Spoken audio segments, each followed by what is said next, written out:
What's up, fellow bike nerds? Welcome back to the Weekly Rewind presented by 99 Spokes, where we catch you up on all the hottest cycling news from the previous week. Today we're highlighting a couple new e-bike motors, some weird wavy pedals, and a couple prototype spy shots. But first, take a look at what might just be the best looking bike I've seen all year. And that includes you, podcast listeners. This one's worth a Google. The Bastion archetype is a titanium lugged carbon fiber aero bike. As extravagant as that sounds, it still comes nowhere close to giving this bike justice. The 3D printed titanium lugs are polished to a mirror finish and have a curvy, almost fluid appearance. That's contrasted with the carbon fiber tubing, which has been left raw, further highlighting the craftsmanship of the frame. Speaking of the tubing, Bastion claims that this bike has had tons of hours in the wind tunnel and is just about as aerodynamic as a more traditional monocoque carbon fiber frame. But it's not just the frame that's been given this high attention to detail. Bastion has actually used the same manufacturing techniques on not just the fork, but also the one-piece cockpit. That's actually a titanium stem that's been bonded to their own carbon aero bars. Other features on the archetype includes 34mm tire clearance, UDH compatibility, and the ability to fully customize the bike's design and spec using Bastion's bike configurator.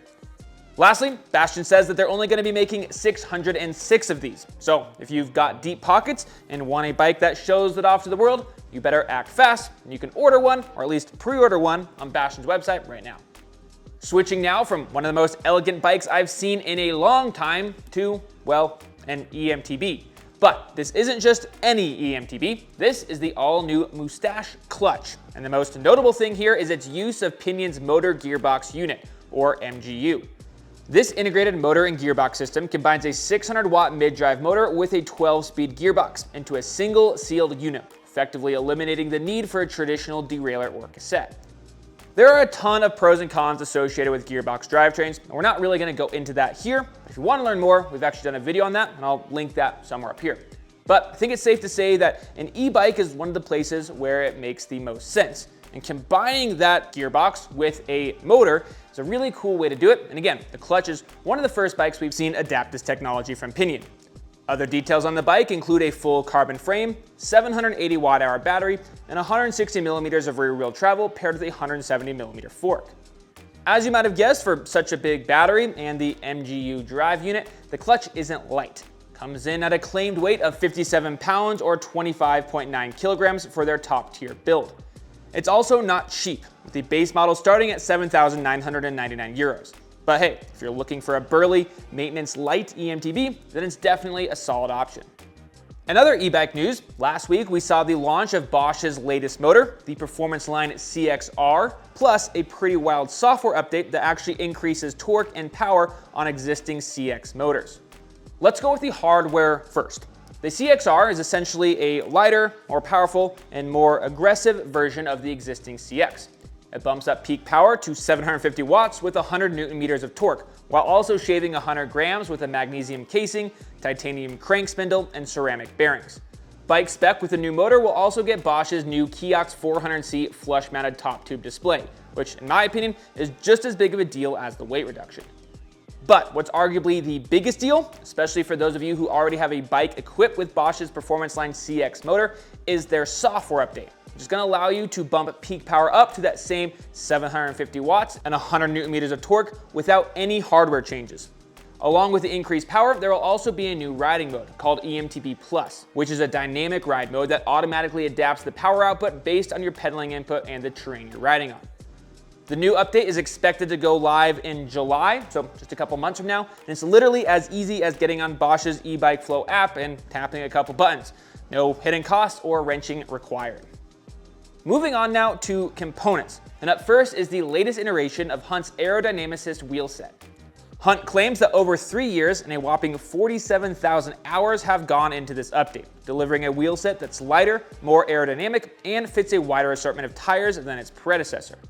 The wheel set is available in 3 depths, 34-34, 44-46, and 54-58 millimeters, all of which feature a hooked carbon rim with a 22 millimeter internal width that can supposedly support up to a 50 millimeter wide tire. Regardless of which rim depth you go with, you can have your choice of either a triple butted Aero steel spoke or Hunt's own carbon UD spoke, which in addition to being around 100 to 150 grams lighter per wheel set, they also claim that it's stiffer and more vibration absorbent. As for the hubs, you'll get Hunt's H-Ratchet 40T DBL free hub system, offering 9 degrees of engagement. All of these updates have bumped the price by about $100 per wheel set, but they're still one of the more affordable options compared to its competitors. Prices range depending on rim depth, but are around $1,500 for the steel spoked versions and $2,000 if you want to upgrade to the carbon spokes.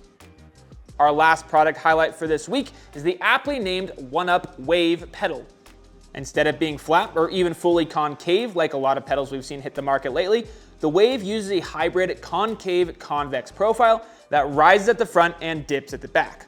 The goal here is to create a more locked-in platform that matches the natural arch of your foot, locking it in and preventing it from sliding forward when in an aggressive stance, but also making it easier to reposition your shoe when the pedal is in a more neutral position. Aiding in this are the unique angled pins, so that when the pedal tilts back in a riding position, they become vertical.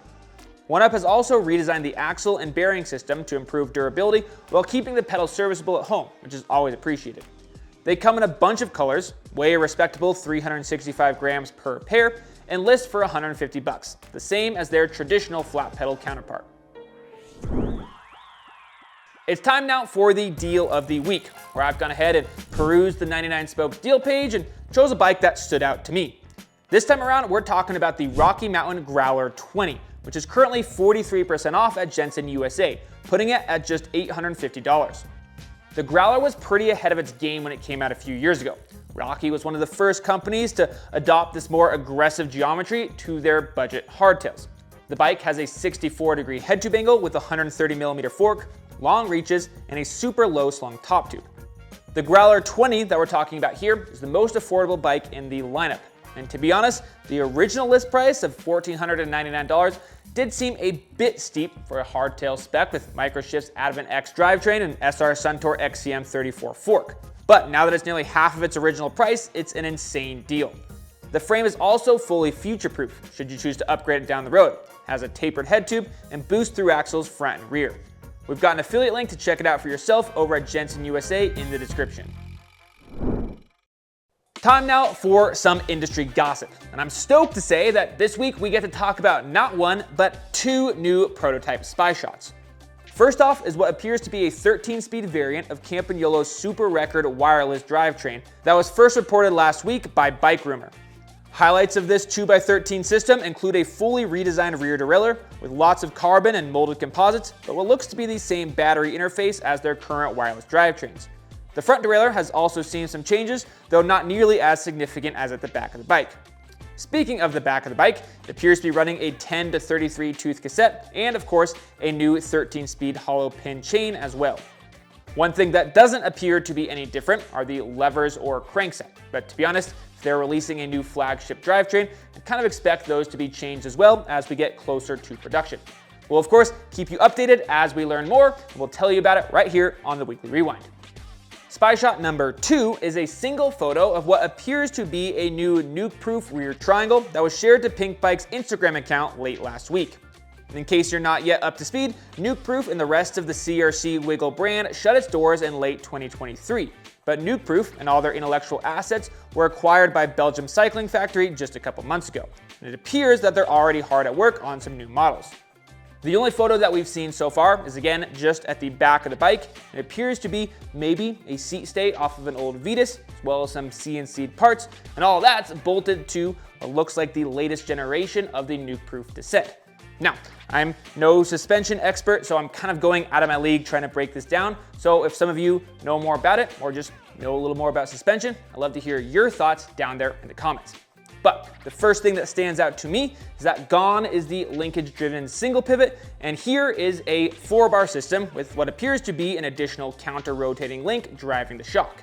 This means a lot of bearings. I'm seeing a minimum of 6 on each side, and at this point, nothing that appears to be a geometry-adjusting flip chip.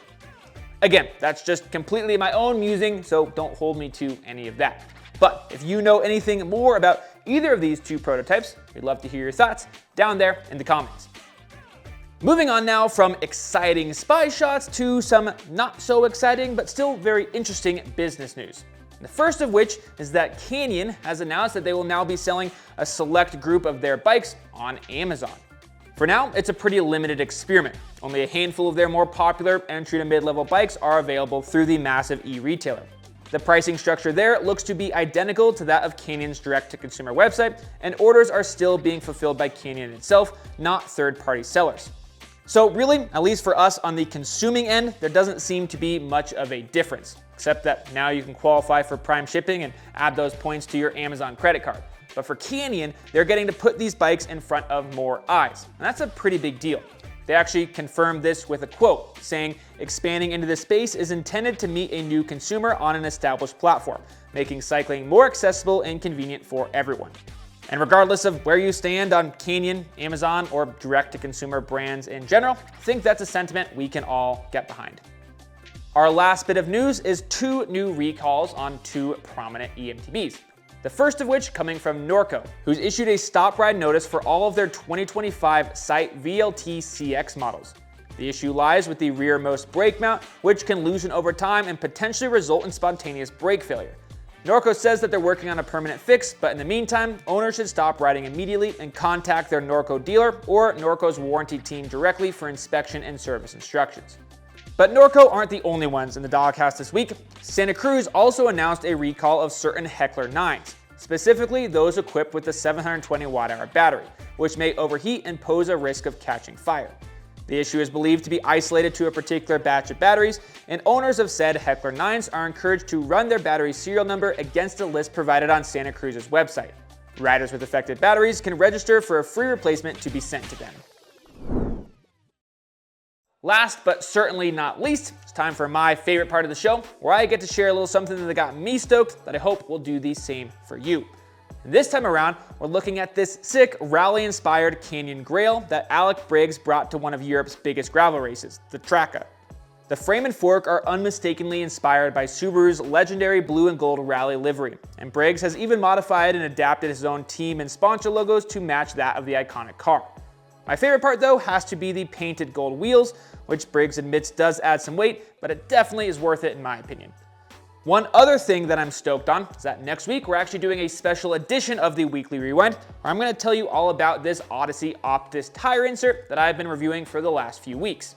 These things are pretty dang crazy, and you're going to want to hear all about them, so make sure that you are subscribed to the 99 Spokes YouTube channel, as well as have your notifications turned on. That's all for this week. Thanks as always for tuning in, and remember that bikes are for everyone. Have fun out there.